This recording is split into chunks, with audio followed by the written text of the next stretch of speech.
Got the pump house here. Got to check your pump house from time to time. Make sure there's no leaks. Make sure critters haven't gotten in there, chewed on any insulation or whatever. Your wiring maybe to run your pump. You got to check it, because if you have a leak in here, boy, you could have a major problem, especially if it's a small leak and you don't notice it for a while. I got 5,000 gallons. I don't want to lose that water. So in this video we're going to check out this pump house, see what it looks like.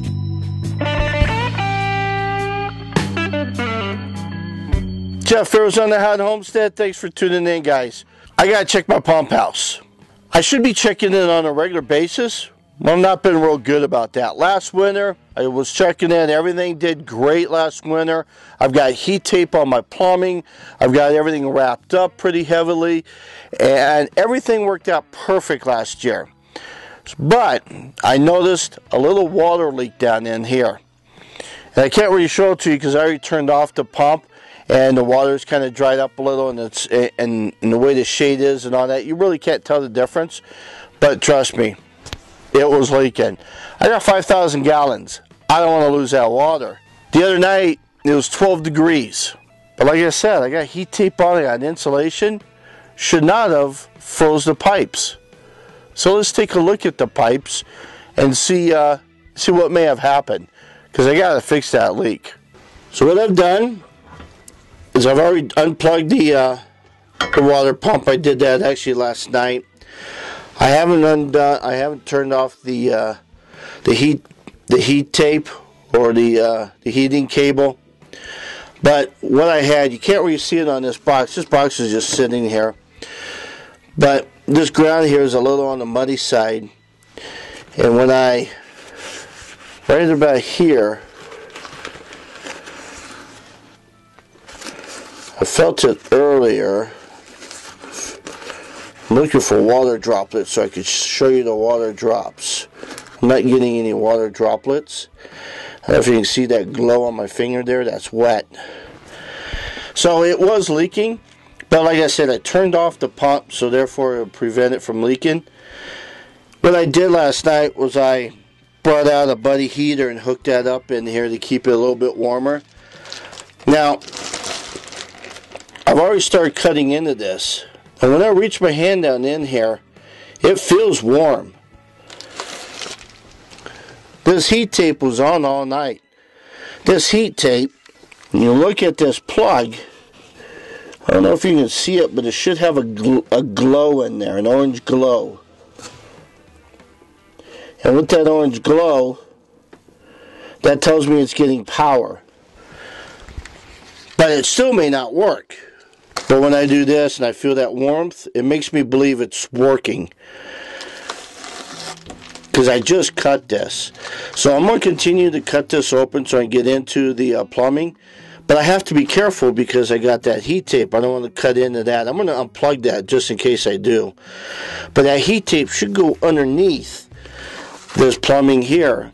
So when I cut the top, I should be alright. And then when I'm all done, then I'll just, like a surgeon, I'll just put it back together. I won't stitch it, obviously, and then I'll just tape it up, and that should hold. So, yeah, I didn't notice any other leaks throughout, so we'll just take a look at this, and we can finish cutting into this. So, guys, I got to show you this because I think this is a really good indication as to if this heat tape that's still plugged in, if it's working. That guy down there is the temperature piece. When I first was opening into this, I told you guys it felt pretty warm. So I have one of these little infrared thermometers here. So what we're going to do is we're going to shine it on just the insulation down towards the bottom. That's 84 degrees, guys. Pipe itself is like 70 degrees. Kind of, I don't know if I can, you see where I'm doing a red dot is either on that electrical tape, and that's just to hold the heating cable in place, and then there's the pipe, but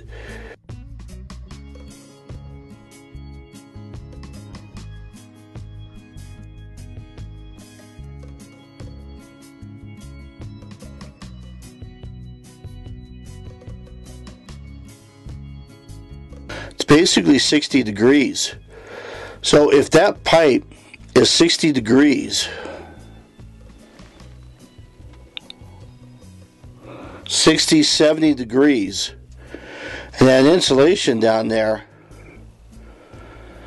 even was warmer because that electrical cable, that heating cable is running underneath. So that tells me this: that pipe did not freeze. So that leak was caused by something else, or at least in this section, because man, that thing was on a lot, which is fine because it doesn't pull a lot of electricity. I think these heating cables are like just a couple of watts per foot type of thing. I forget exactly what they are, but in fact, to tell you what, maybe I have a box here. This is the kind of heating cable I'm using.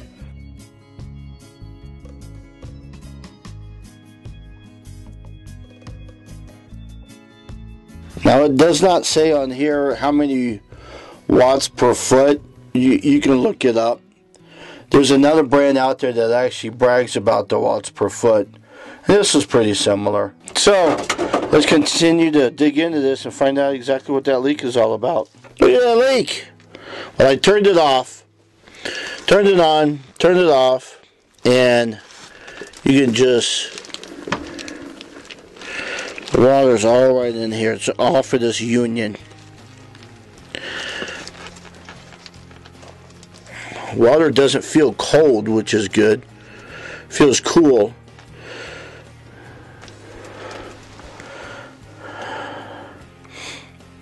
So what I got to do is I got to loosen all this tape up here so that I can get into this piece, this union here, and I need to unscrew this union and clean up the gasket on the union, and then try to screw it back together and see if that's all it needs to do. A lot of times what happens with these unions is the gasket that gets in there, the little rubber gasket that's in there, sometimes it will, a little piece of rock or something will get in there and it will cause a leak eventually.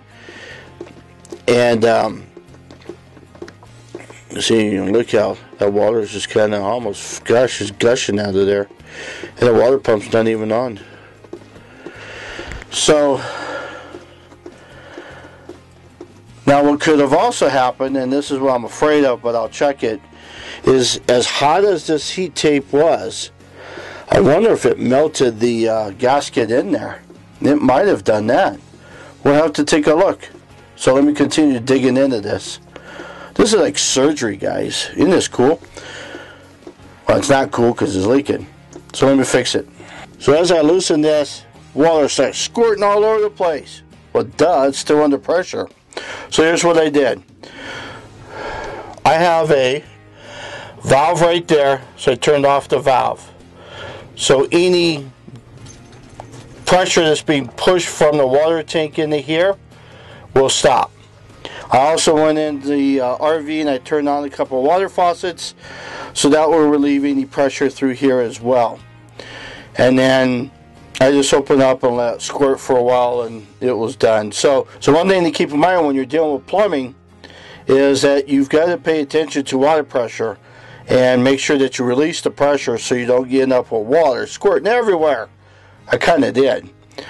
But I shut off my valve, ran in the RV, turned on a couple of faucets that relieved the pressure, and now let's continue to unscrew this and see what we got. One thing I want to point out with this electrical cable, this heating cable, they say on this heating cable not to attach it directly to PVC, that there needs to be a foil. So as you can tell, I had some foil here that was lined underneath, and all that was just that foil tape, and that way it prevents that direct contact. And I think the reason for that, as hot as that was, you saw it in the video earlier, where just below was like 80 degrees, 90 degrees, and yet the pipe was at 60 up on top. So you can see how hot that could get. So potentially that could melt a PVC pipe. So you do got to be careful with that. So make sure that when you put this on, that you always have some type of aluminum tape or something to separate the heating cable with the PVC. So let me continue to pull this apart. Not feeling any water. Turn my valve back on. Plugged it back in. It got pressurized. It's been sitting here like this for about 1 hour and no leak that I'm feeling. So it looks like I fixed it. Here's all I did was I just put some Teflon tape on. I didn't have it on before. I don't know why. You normally, when you have threads, you want to put Teflon tape on it. Kind of helps to fill up the gaps, I guess, and prevent it from leaking. But it seems to be holding now. What I'm going to do is I'm going to leave this open for a while just because this stuff is still wet. I want it to dry a little bit. Even though it's not going to dry real fast like it might in the summer, I'm going to turn on the heater and close the door, and that will help it heat up. That will help it dry out a little bit, and then we'll kind of go from there. I don't know if I'm going to wrap it up with it still wet. I think I'd rather have it dry first. So tonight what I might do is I may just leave the heater on. Well, the heating tape should still work. The whole idea of the wrap around the heating tape is to trap in the heat. So for a night or two, I'm sure it'll be fine just like that. So, but anyhow, it's back on. Leaks looks like it's solved. Now I just gotta wait till this insulation dries, and then I'll be taping it back up. What I'll basically be doing with this here, I had to cut that there so you let the water out. So what I'll end up doing is wrapping it all up, and then just like a surgeon, putting it back together just like this, and then just taping this in right here. Because like I said earlier in the video, this was nice and toasty warm when I opened it up. So that tells me that it's doing its job.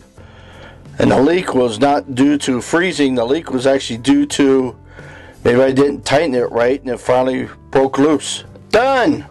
I didn't have any more of the gray duct tape. I had some of the white Gorilla tape, so I just used that. Gorilla tape will probably stick better than it, but that's what I use there. It's just the white stuff.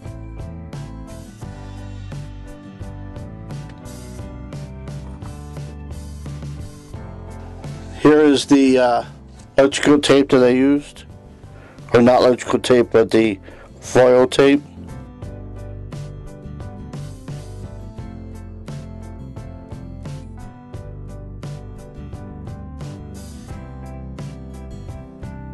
It all works, plugged in, no leaks, all is done. Whew. That was a whole lot easier than I thought. I am so glad that everything that I put in place to preserve the pipes during winter, keep them all nice and toasty and warm, worked just fine. The only problem I had was probably more of a user error than anything.